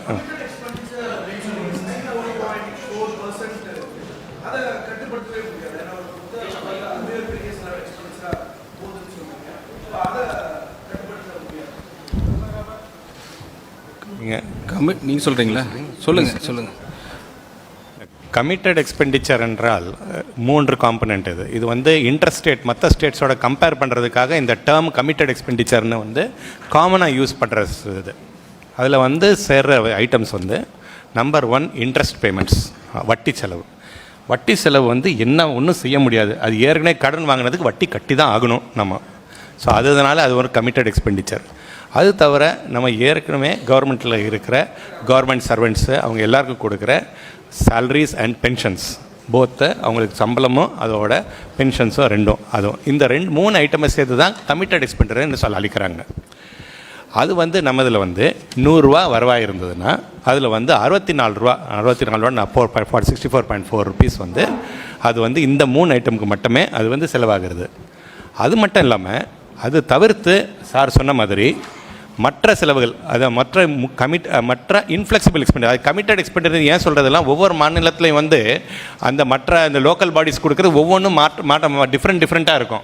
நம்ம மாநிலத்தில் ஒரு பர்சன்டேஜ் கொடுக்குறோம், இன்னொரு மாநிலத்தில் வேறு மாதிரி. அது கம்பேர் பண்ணுறதுக்கு அது காமன் வேர்ட்ஸ் யூஸ் பண்ணாதனால அதுவும் கமிட்டட் எக்ஸ்பெண்டிச்சர் தான் இனவே இன்ஃப்ளெக்சிபிள். இப்போ நம்ம வந்து லோக்கல் பாடிஸ், அதாவது முனிசிபாலிட்டிஸுக்கு, ஊராட்சி ஒன்றியங்களுக்கு, ஊராட்சிகளுக்கு அதுக்கு நிதி பகிர்வு செய்வது வந்து நம்ம சட்டப்படி நம்ம பகிர்ந்து செய்கிறோம். அதுவும் வந்து 23 ரூபாய், அது ஒரு இன்னொன்று. சரி, ஸோ இது 2 சேர்த்துனா 87 ரூபாய் எடுத்து ஆனால் வந்து நம்ம மொத்த செலவு பார்க்க போனீங்கன்னா அந்த 100 ரூபா வரவுக்கு மொத்த செலவு பார்த்தீங்கன்னா 145 ரூபாய் மொத்த செலவாகுதுங்க. அதாவது ஒவ்வொரு 100 ரூபாய்க்கும் 45 ரூபா பற்றாக்குறை இருக்குது. இதில் இந்த இதில் கணக்கு பார்த்தீங்கன்னா இதில் வந்து நீங்கள் 64 ரூபா, அதுக்கப்புறம் வந்து 23 ரூபாய், இது மொத்தம் 87 ரூபாய் எடுத்து, அது தவிர்த்து மற்ற நலத்திட்டங்கள் அது எந்த திட்டம் இது வந்து செலவு வந்து நல்லதா சரியில்லைன்னு யாருமே சொல்லலை. எல்லாம் நலத்திட்டங்கள் தான் நாங்கள் சொல்கிறோம். நலத்திட்டங்கள் மற்ற சப்சிடிஸு இதெல்லாம் வந்து நலத்திட்டங்களுக்கு எல்லாம் சேர்த்து பார்த்தீங்கன்னா ஒரு சப்சிடிஸு மற்ற ஸ்கீம்ஸ் மற்ற எல்லா ஸ்கீம்ஸ் எல்லா கணக்கு எடுத்தாலும் 27 ரூபா செலவாது. அது தவிர்த்து வந்து இன்னொரு 18 ரூபாய் 28 ரூபாயில் 40 ரூபா செலவாது. அப்போ பார்த்தீங்கன்னா 127 ரூபாய் எடுத்து இன்னொரு 18 ரூபாய் வந்து நம்ம வந்து இதுக்கெல்லாம் செலவு பண்ணுறோம்.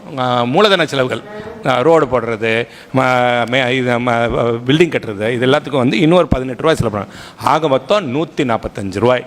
ஸோ ஒரு 100 ரூபாய் வரவில் வந்து நமக்கு வந்து கட்டாயமாக செலவு பண்ணக்கூடிய செலவு பார்க்க போனீங்கன்னா 64 ரூபாவும் 23 ரூபாவும் சேர்த்து 87 ரூபா கட்டாயமாக செலவு பண்ணியே ஆகணும். அது நம்ம அதை கையை வைக்க முடியாத நிலைமை இருக்குது. அது எப்படி சரி கட்டுறதுன்னு உடனே கேட்குங்களா? அது சரி கட்டுறதுக்கு வழி என்னென்னா, நம்பர் 1 வரவை கூட்டணும், அதிகப்படுத்தணும். வரி நம்ம டிபார்ட்மெண்ட் இது பார்க்க போனால் நமக்கு வரதெல்லாம் வந்து கமர்ஷியல் டாக்ஸஸ், அதாவது வரி வருவாய், நம்ம வரி டிபார்ட்மெண்ட்டு ஜிஎஸ்டி, அதுக்கப்புறம் வந்து மற்ற பெட்ரோல் டீசல்லேருந்து வர டேக்ஸ், வேட்டு, அப்புறம் ஸ்டாம்ப்ஸ் ரெஜிஸ்ட்ரேஷனு, அதுக்கப்புறம் வந்து மோட்டார் வெஹிக்கிள் டேக்ஸு, இது எல்லாம் டேக்ஸஸில் வந்து நமக்கு வரி வருவாய் வருது. அதில் வந்து அந்த வரி வருவாயை வந்து நம்ம அதிகப்படுத்துறது முக்கியம். அது வந்து அதில் தான் இப்போ நாங்கள் கம்ப்ளீட்டாக ஃபோக்கஸ் பண்ணுறதே வந்து அதில் வந்த எஃபிஷியன்சி, கலெக்ஷன் எஃபிஷியன்சியை நாங்கள் வந்து அது இன்க்ரீஸ் பண்ணுறதுல நடவடிக்கை எடுத்துகிட்டு வருகிறோம். சார் இந்த கடன் அடுத்தது வரோம், உங்களுக்கு அடுத்தது வரோம். ஃபர்ஸ்ட் இந்த சைடு, அப்புறம் அடுத்தது. ரைட்டா? இந்த அரசு வருவாயை பெருக்கிறதுக்கு என்ன பண்ண போகுது சார்? நீங்க சொல்லுங்க. அவர் பேசிட்டோம். 2021லயும் இதே மாதிரி பிடிஆர் வந்து ஒரு ஒயிட் பேப்பர் வெளியிட்டாரு. 2001லயும் வந்து அப்போதைய முதலமைச்சர் பொன்னையில் ஒரு ஒயிட் பேப்பர் வெளியிட்டாரு. அப்படியே வந்து முந்தைய அரசாங்கம் கடன் வச்சு போயிடுச்சு அப்படின்னு சொல்லி ஒரு குற்றச்சாட்டு இருக்காங்க. அதே போன்று அதிக அளவிலான கடன் இருக்குன்னு சொல்றாங்க. இப்ப 5 ஆண்டு முடிஞ்ச பிறகு உங்களுடைய எந்த டென்னூர்லயும் இதே மாதிரி ஒரு ஒயிட் பேப்பர் வெளியிட்டு இவ்வளவு நாங்க சரி பண்ணியிருக்கோம் அப்படின்றதுக்கான ஒரு ஆக்ஷன் பிளான் இது வச்சிருக்கீங்களா? ஏன்னா அப்படியே வந்து டிரான்ஸ்போர்ட் எவ்வளவு கடன் இருந்தது, நீங்க கடந்த நிதியமைச்சர் பினான்ஸ் மினிஸ்டர் முக்கியத்துவம் பார்த்தாலே தெரியும் செலவு இருக்கு. அப்படி இருக்கும் பட்சத்தில் நீங்க 5 வருஷம் முடிச்சும் போது இதெல்லாம் சரி பண்ணிட்டு ஒரு ஒயிட் பேப்பர் ஆக்ஷன் பிளான் வச்சிருக்கீங்களா?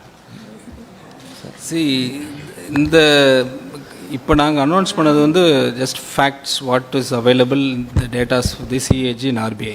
அந்த அடிப்படையில் தான் நாங்கள் 2021லேருந்து 25, 26 வரைக்கும் ப்ரீ ஆக்சுவல் வரைக்கும் அனௌன்ஸ் பண்ணிட்டோம். பட் இதுக்கு ஃபிக்ஸிங் சொல்யூஷன் தான் இப்போது ஹானரபிள் சீஃப் மினிஸ்டர் எங்களுக்கு அட்வைஸ் கொடுத்துருக்குறாங்க. அதுக்கு வந்து க்ளீன், கரப்ஷன் ஃப்ரீ கவர்மெண்ட், இது வந்து ரொம்ப முக்கியமான விஷயம். எங்கள் கவர்மெண்ட் ஃபஸ்ட் மோட்டோவே அதுதான் ஹானரபிள் சீஃப் மினிஸ்டர் எங்களுக்கு அனௌன்ஸ் பண்ணது. So with this and revenue மொபைலைசேஷனில் கண்டிப்பாக அதை நாங்கள் கான்சன்ட்ரேட் பண்ணுவோம். And corruption free, expenditure efficiency, அது வந்து நாங்கள் கான்சன்ட்ரேட் பண்ணுறதுனால கண்டிப்பாக பிஎஸ்யூ ரிஃபார்ம்ஸ் பண்ண போகிறோம். எங்களுக்கு கான்ஃபிடண்ட்டாக இருக்குது because the chief minister always says be confident சொல்லுவாங்க.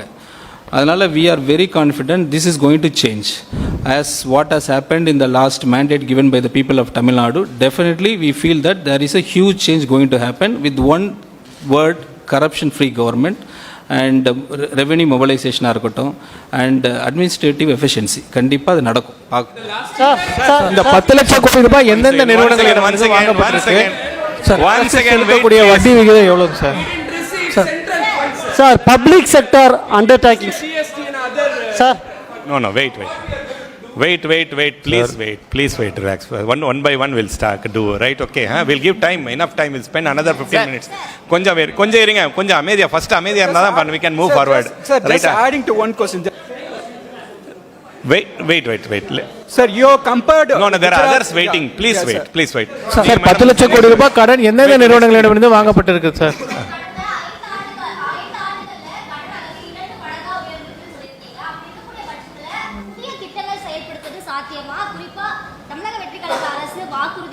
மகளிர்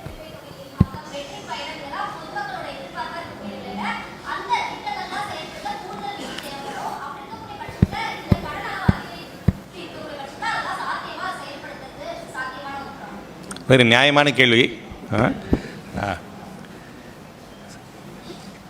தி பொசிஷன் நீங்கள் பார்த்தீங்க, let explain the position. And ஆரம்பத்தில் let us make it one thing absolutely clear. இந்த exercise is not to pin point at any previous regime. Let us be very clear about this point, ரைட்டுங்களா? Just position about what is the current position. Okay, இது மட்டும் இல்லை, sir சொன்ன மாதிரி ஏற்கனவே we are referring it to last 10-15 years. அவர் சொன்ன மாதிரி இது வந்து அந்த டைமில் ஒரு ஒயிட் பேப்பர் இருந்தது, அதுக்கப்புறம் white paper. Yes, 2021-22 white paper பண்ண போதும் position what was brought was correct. We are not saying it was a wrong position. அப்பவும் situation was bad. Now the situation is worse. That is the limited point. Its position is today, position is worse. And position is worsening. Now we have to correct it. ரைட்டுங்களா? அது correct பண்ணுறதுக்கு வந்து it is not going to be easy. Let us be very clear. அதையும் நம்ம ஸ்பெசிஃபிக்காக sir வந்து point out பண்ணாங்க. It is not going to be easy. It is like having a disease. ஏற்கனவே சார் சொன்ன மாதிரி ஒரு டிசீஸ் நம்மகிட்ட இருந்ததுன்னா அது ஒரு ஹாஸ்பிட்டல் விசிட்டில் உடனே அது சரியாகணும்னு நம்ம எதிர்பார்க்க முடியாது. It is going to take time. Revenue நம்ம என்ன பண்ண, ப்ளீஸ் ஆல்சோ நோட் தட் இப்போ லாஸ்ட் 1 monthல வந்து many schemes have been notified also. Many promises are being notified also. Government cannot, no government, irrespective of which government is there, no government can sit quietly and do nothing. Let's be very clear. Every government has to deliver on its promises. We are committed as from finance department, as a finance secretary, my role is to find resources and find ways of meeting the promises made by the government. Irrespective of which government I am the finance secretary, that is our duty to do that. We are working on providing the necessary resources. Let me finish. Right? Okay. So that is the direction in which we are moving. It will take time. Please also note that in the இதில் நமக்கு point out which we pointed out was இந்த committed மட்டும் இல்லாமல் ஏற்கனவே existing schemes business as usual scenario, அதாவது interim பட்ஜெட்னு ஒன்று நம்ம இஷ்யூ ஆல்ரெடி பப்ளிஷ் பண்ணியிருக்கு. அதில் வந்து it is a document, it is a budget with assumption of business as usual scenario. அதனால் என்ன அர்த்தம்னா புதிய வரிகள், புதிய ரெவென்யூ கலெக்ஷன் மெக்கானிசம் எதுவும் போடக்கூடாது. உங்களுக்கு தெரியும். அதே போன்று இருக்கிற திட்டங்கள், இருக்கிற செலவு டைப் ஆஃப் செலவுகளை அப்படியே தொடர்ந்து கண்டினியூ பண்ணுற அசம்ஷனில் தான் பிஸ்னஸ் ஆஸ் யூஷுவல் சினாரியோலாம் ப்ரிப்பேர் பண்ணுற பட்ஜெட் தான் வந்து இன்ட்ரீம் பட்ஜெட். அந்த இன்ட்ரீம் பட்ஜெட்டில் ஏற்கனவே பற்றாக்குறை 1.2 lakh crores இருந்திருக்கு. அதுக்கு மேலே we have noticed that there are some important elements which have to be added. பார்க்க போனால் 1.56, 1.75 crores just to continue existing schemes. So அதுக்கு வந்து இன்க்ரீஸ் பண்ணுற, அதுக்கு வந்து தி ஃபிஸ்கல் டெஃபிசிட் வந்து அதை வந்து ஃபண்டிங் பண்ணுறது வந்து கடன்கள் வாங்கி தான் நம்ம பண்ணுறோம். அந்த கடன்கள் வாங்குறது கூட ஸ்டேட் கவர்மெண்ட் வந்து, மாநில அரசு வந்து நினச்சபடி போய் கடன் வந்து வாங்க முடியாது. அதுக்கு வந்து உச்சவரம்பு வந்து அரசு அமைப்பு சட்டத்துக்கு கீழ் வந்து அதுக்கு ஒரு உச்ச வரம்பு வந்து சென்ட்ரல் யூனியன் கவர்மெண்ட், ஒன்றிய அரசு வந்து ஃபிக்ஸ் பண்ணுறதுக்கு அவங்க தான் ஃபிக்ஸ் பண்ணுறாங்க. அதுபடி பார்க்க போனீங்கன்னா அது வந்து 1.14 lakh crores இந்த வருஷத்துக்கு ஃபிக்ஸ் பண்ணியிருக்காங்க. ஸோ அதிலே ஏற்கனவே ஃபிஸ்கல் டெபிசிட் 121லேருந்து 1.14 lakhs, அது நாங்கள் ஒயிட் பேப்பரில் தெளிவாக எடுத்து சொல்லியிருக்கோம். அது ஒயிட் பேப்பர் நீங்கள் பார்க்கும்போது பாருங்கள். பட் ஓவரால் உங்கள் டைம் கன்சிடர் பண்ணி இந்த ஃபிகர்ஸ் ஃபுல்லாக நான் சொல்ல முடியாது. அதை நீங்கள் ஒயிட் பேப்பரை படிக்கும்போது உங்களுக்கு தெரியும். But the limited point is that there is still a deficit for existing schemes alone. The only way we can control this, that good schemes cannot be closed. That also the government வந்து clearly சொன்னாங்க, there's no good schemes cannot be closed. நம்ம வந்து welfare, we are working on the welfare of the people, ரைட்டுங்களா? We cannot close any good schemes just like that. So the only way which we can way forward is to find ways of raising additional resources by reducing the kind of leakages that have happened in many revenues, which is an open secret. It is, I don't have to point out. So that is where we are working on, and we are trying to improve the revenues. Sir கேள்வி மினிஸ்டருக்கு sir கேள்வி மினிஸ்டருக்கு sir வரும் minister sir. See, there are, how long it will take, you are saying? Yes. Sir Tamil Nadu இடத்துல 2 பெரிய மாநிலம், ஆனா நிதி நெருக்கடி இருக்குதுன்னு எப்படி ஆட்சி காலத்தில் எந்த திட்டத்துக்கு தேவையில்லாத ஒரு நிதி அதுதான் சொல்கிறேன், எந்த திட்டமோ இப்போ தான் நான் உங்கள்கிட்ட சொன்னேன், எந்த திட்டமோ எனி ஸ்கீம். நீங்கள் பதில் சொல்லிடுங்க சொன்னார். இல்லை, எந்த திட்டத்துக்கு நீங்கள் என்ன சொல்கிறீங்க, எந்த திட்டமோ தேவையில்லாமல் இருக்குது. That is not the point at all. Welfare is Tamil Nadu எல்லா welfare scheme it's our pride. No, நீங்கள் இல்லை சார், அது மாதிரி இல்லை. நாங்கள் சொல்கிறது வெல்ஃபேர் இஸ் தமிழ்நாடு ப்ரைடு. அது நாங்கள் மாற்று கருத்தே கிடையாது. இப்போ என்ன ப்ராப்ளம்னா இன்கம் எங்கே ஜென் பண்ணுறது, இன்கம் ரெவன்யூ கிரியேட் பண்ணாமல் when you announce a scheme that is a difficult தான் சொல்கிறாங்க. But we are not saying that welfare schemes is no good ன்னு சொல்லவே இல்லை. we welcome that. That is what our One of the symptom on that is இப்ப public இருக்க ஒரே schemes சொல்லிருக்கீங்க. One of the சரிங்க சார், ப்ளீஸ் வெயிட். கடந்த அரசு விளம்பரத்துக்கு எவ்வளவு செலவு செஞ்சிருக்கு சார் சொல்ல முடியுமா? சரி, கொஞ்சம் இப்ப வரி வருவாயை உயர்த்த வாய்ப்பு இருக்கா? பால் ஒரு நிமிஷம் அவர் கொடுத்தா அப்புறம் அங்க சரிங்க ப்ளீஸ் சார், உங்க பார்வை நேராவே இருக்குல்ல சார், நேராவும் பாருங்க சார். அது வந்து ஃபிகர், அது வந்து facts. we are just revealing facts.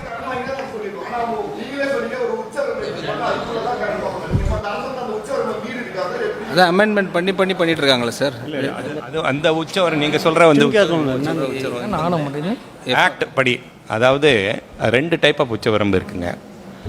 ஒன்று வந்து உச்சவரம்பு வந்து ஆக்டில் ஃபிஸ்கல் FRBM ஆக்ட், அதாவது fiscal responsibility management, FRB budget management act. அந்த ஆக்டில் வந்து நமக்கு வந்து ஃபிஸ்கல் டெபிசிட் 3% மேலே இருக்கக்கூடாதுன்னு நம்மளோட அதுதான் ஐடியல். 3% மேலே ஏறுறது இட் இஸ் நாட் குட். அது அன்ஃபார்ச்சுனேட்லி அது 3% மேலே not now for quite some time இருந்துட்டு வருது. There's no, as I said, there's nothing to blame anybody. இருந்துட்டு வருது, ரைட்டுங்களா? இது கவர்மெண்ட் ஆஃப் இந்தியா பர்மிஷன் வாங்கி தான் every borrowing can be done. So government permission இல்லாமல் எந்த பாரோயிங்கும் செய்யப்படவும் இல்லை, செய்யப்படவும் முடியாது. ஸோ அந்த உச்சவரம்புக்கு உள்ளே தான் இருக்குது. No denial about that fact also. But the fact remains that the loan levels are very high for us, and that is all that has been pointed out. It is not to say that it has crossed the lower level beyond what government of India has allowed out. Revenue பெருக்கக்கூடிய நிலையில sir revenue sir கடன் எங்க வாங்கிருக்கீங்க? City sir இங்க நேரா straight பாருங்க sir. Revenue analyse பண்ணக்கூடிய நிலையில கடந்த சார் இங்க மினிஸ்டர் சார், கடந்த அரசு விளம்பரத்துக்கு எவ்வளவு செலவு செஞ்சிருக்குன்னு ஏதாவது டீடைல் இருக்கு, அதுல ஏதாவது தெளிவு கிடைக்குமா சார்? வில்சன் சார் இங்க last 3 questions let the honorable minister ask. வரை இல்லாத அளவுக்கு உச்சத்தில் இருக்குன்னு சொல்லியிருக்கிறீங்க. அந்த வருவாய் பற்றாக்குறைக்கான அந்த காலக்கெடுவை நீக்கிறதுக்கு எந்த ஒரு திருத்தத்தையும் மேற்கொள்ளாமல் 8 வருஷமா தள்ளி போட்டிருக்காங்கன்னு அமைச்சர் பேசும்போது சொன்னார். மீண்டும் சட்டமன்ற கூட்டத்தொடர் கூட போது இந்த முறை அந்த சட்டத்தை தள்ளி போடுறதுக்கு திட்டம் இருக்கா, இல்லை அந்த காலக்கெடுவை நீக்கிறதுக்கான நடவடிக்கையில் எது எடுக்க போறீங்களா? ஒன்று. ரெண்டாவது, உறுதியளிப்பு ஓய்வூதிய திட்டத்தில் ஒவ்வொரு வருஷமும் 5000 கோடி ரூபாய் அதிகமாக செலவாகும்னு நீங்கள் சொல்லியிருந்தீங்க. ஒவ்வொரு வருஷமும் அது 10% எக்ஸ்ட்ரா ஆகும்னு சொல்லியிருந்தீங்க. புதிய ஆட்சி வந்த பிறகு அந்த திட்டத்தை தொடர்றதா திட்டம் இருக்கா, இல்லை அதுக்கு மாற்று ஏற்பாடுகள் ஏதாவது நடவடிக்கை எடுக்க போறீங்களா? கொஸ்டின் பொறுத்த வரைக்கும் sir, we are very clear that we have just formed the government under the guidance of the Chief Minister, Honorable Chief Minister of Tamil Nadu. So we have analyzed the entire thing what has happened in the past. சொன்ன மாதிரி இது 60 ஆண்டுகள் கடன் சுமைன்றது முதல் இந்த 5 ஆண்டுகளை வாங்கியிருக்கிறாங்க. We definitely need time. அந்த டைமில் எந்த மாற்றம் கிடையாது. அதில் வந்து கண்டிப்பாக தள்ளி போட்டு தான் ஆகணும். அந்த முதல் கொஸ்டின். ரெண்டாவது கொஸ்டின் கேட்டிங்க? ரெண்டாவது கொஸ்டின் வந்து தமிழ்நாடு உறுதியளிப்பு ஓய்வூதிய திட்டத்தில் ஒவ்வொரு வருஷமும் 5000 கோடி ரூபாய் அதிகமாகும், அதாவது தமிழ்நாடு அரசுக்கு செலவு வந்து 5000 கோடி அதிகமாகுதுன்னு சொன்னீங்க. அதோட அதுவே ஒவ்வொரு வருஷத்துக்கும் 10% எக்ஸ்ட்ரா ஆகும் அப்படின்னு கணிச்சிருக்கிறதையும் சொன்னீங்க. இப்போ புது கவர்மெண்ட் வந்ததுக்கப்புறமும் அந்த உறுதியளிப்பு ஓய்வூதிய திட்டமே தொடருமா, இல்லை பழைய ஓய்வூதிய திட்டம் கொண்டு வரதுக்கு தேர்தல் வாக்குறுதியில் சொன்ன மாதிரி பழைய ஓய்வூதிய திட்டம் கொண்டு வருமா? என்ன நடவடிக்கை எடுக்கிறாங்க? Steps we will decide very shortly. அதை நாங்கள் கண்டிப்பாக அதை சீஃப் மினிஸ்டர் கவனத்துக்கு கொண்டு போவோம். அவரோட படி டிசைட் பண்ணுவோம். பப்ளிக் செக்டர் அண்டர்டேக்கிங்ஸை பொறுத்த வரைக்கும் நம்ம இந்த பப்ளிக் செக்டர் அண்டர்டேக்கிங்ஸில் பொறுத்த வரைக்கும் பப்ளிக் செக்டர் அண்டர்டேக்கிங் மூலம் தான் நம்ம நிறைய வெல்ஃபேர் ஸ்கீம்ஸ் கொண்டு வருவோம். இப்போ 200 யூனிட் வந்து சார் இங்கே 200 யூனிட் மின்சாரம் கொடுத்துட்ருக்கோம், பஸ்ஸில் வந்து நிறைய கொடுத்துட்ருக்கோம். அப்படி நிறைய கொடுக்கும்போது பப்ளிக் செக்டர் அண்டர்டேக்கிங்ஸை வந்து ஒரு லாபத்துலேயோ இந்த நஷ்டம் ஆகாமல் இப்போ இயக்கிறதுக்கு வாய்ப்பு இருக்கா? அது ஒன்று சார். ரெண்டாவது கொஸ்டின் வந்து நீங்கள் ஹெல்த் கன்சர்ன் வந்து இப்போ முதியோர்கள் ரொம்ப அதிகமாக இருக்குன்னு சொன்னாங்க. அதே ஒரு சைடில் பார்த்தீங்கன்னா கிளைமேட் சேஞ்சிலையும் வந்து நிறைய இம்பேக்ட் ஏற்படுத்திட்டு இருக்கு. இனி வர காலத்தில் நீங்கள் அதில் அதிக அளவு இன்வெஸ்ட்மெண்ட் பண்ண வேண்டி வரும். அந்த இதுக்கு ஏதாவது ஒரு ரோட் மேப் இருக்கா, ஏதாவது பண்ணுங்க. மூணாவது கொஸ்டின் சார், குஜராத்தையும் மகாராஷ்டிரத்தையும் கர்நாடகத்தையும் கம்பேர் பண்ணுறதுக்கு என்ன காரணம்? இது மூணாவது கொஸ்டின். நாலாவது கொஸ்டின், நமக்கு வர வேண்டிய ஜிஎஸ்டியை பொறுத்த வரைக்கும் நமக்கு வந்து ஜிஎஸ்டி ஷேர் வந்து நமக்கு குறைஞ்சிக்கிட்டே இருக்கு. ஜிஎஸ்டி எல்லாமே சென்ட்ரல் கவர்மெண்ட்டுக்கு கொண்டு போயிட்டாங்க. நமக்கு இருக்கிறது நம்ம இருக்கிற இந்த இது கமர்ஷியல் டாக்ஸ் அது மட்டும்தான் இருக்கு, இது இருக்கு. அப்படி வரும்போது நமக்கு ரெவென்யூ இன்க்ரீஸ் பண்றது. சார் ஒரு கொஸ்டின்னா 2 கொஸ்டின் தெரியல, பட் இருந்தாலும் உங்களோட இன்ட்ரெஸ்ட்டை நான் பாராட்டுறேன் சார். இது இந்த இந்த கொரோனா பீரியடை பேஸ் பண்ணி தான் சார் நாங்கள் எடுத்துருக்குறோம். அந்த 2021, 22, 22, 23, 23, 24, 24, 25, 25, 26. ஏன்னா அன்றைக்கி இந்த வேர்ல்டே ஸ்டாப்ட் ஸ்டில்ல வந்துடுச்சு. So it is better. நாங்கள் எல்லா ஸ்டேட்டும் அப்படி தான் அந்த நிலைமையில் இருந்துச்சு. ஸோ அந்த ரீஸ்டார்ட் பண்ணுறதுக்கு அந்த கரெக்டான அந்த ஃபேக்ட்ஸ் எடுக்கிறதுக்கு எங்களுக்கு அந்த பீரியடு தான், அந்த விண்டோவை தான் நாங்கள் செலக்ட் பண்ணணும். அதுதான் உங்களுக்கு ஆன்சர். பட் ரிகார்டிங் நீங்கள் பிஎஸ்யூ அந்த எப்படி நாங்கள் அதை ரிஃபார்ம் பண்ண போகிறோன்னு கேட்குறீங்க. Administrative collapse, what I'm trying to say is man-made disaster தான் இந்த நிலைமைக்கு உள்ள காரணம். ஸோ இந்த அட்மினிஸ்ட்ரேஷன் கொலாப்ஸை வந்து ரிஃபார்மேஷன் ஆஃப் ரெவென்யூ மொபிலைசேஷன் எல்லாம் பண்ணக்கூடிய இடத்துல the chief minister himself, honourable chief minister has directed as.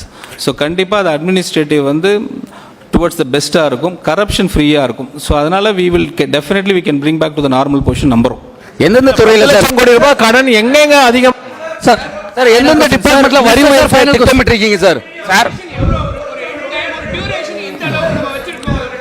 Sir 10 லட்சம் கோடி ரூபாய்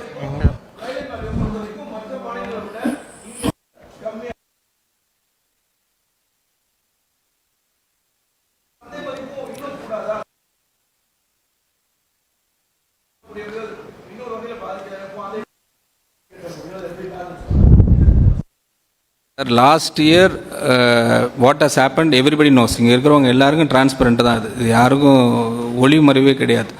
ஸோ ஒரு எக்ஸாம்பிள் வந்து ஒரு அண்ணா நகரில் ஒரு ஸ்கொயர் ஃபீட் வந்து 25,000 ஸ்கொயர் ஃபீட் மார்க்கெட் வேல்யூ இருக்குதுன்னு வச்சுங்க. அது போன இதில் வந்து ஒரு 3,500 கைட்லைன் வேல்யூவில் அண்டர் வேல்யூ பண்ணியிருக்கக்கூடிய அளவுக்கு இன்ஃப்ளூன்ஸ் பண்ணியிருக்காங்க. அதோட அடிப்படையில் தான் அந்த லீக்கேஜ் நிறைய வந்திருக்கு. ஸோ அதுதான் நான் ஏற்கனவே சொன்ன மாதிரி everything is under administration. Corruption இல்லாத ஒரு கவர்மெண்ட் தான் ஆனரபிள் சீஃப் மினிஸ்டரோட எய்ம் அண்ட் மோட்டோ. ஸோ அந்த அடிப்படையில் பார்த்தா எல்லா லீக்கேஜும் ஃபிக்ஸ் பண்ணிட்டாலே I think we can move on from what we are in right now. Sir வணக்கம். எக்ஸ்கியூஸ் மீ சார், எந்தெந்த துறையில அறிவிப்புகள் எதுவும் இருக்க வாய்ப்பு இருக்குங்களா சார்? எந்தெந்த 10 லட்சம் கோடி புதிய வரி நியூ விகிதங்கள் அதிகரிக்கிறதுக்கான வாய்ப்புகள் எதுவும் இருக்குங்களா சார்? நீங்க சார் நீங்க ரெவென்யூ இன்க்ரீஸ் பண்ணக்கூடிய நிலையில நியூ டாக்ஸ் ஒட்டுமொத்த நிதிச்சுமை 13,8 கோடி இருக்கக்கூடிய நிலையில சார் சார் சார்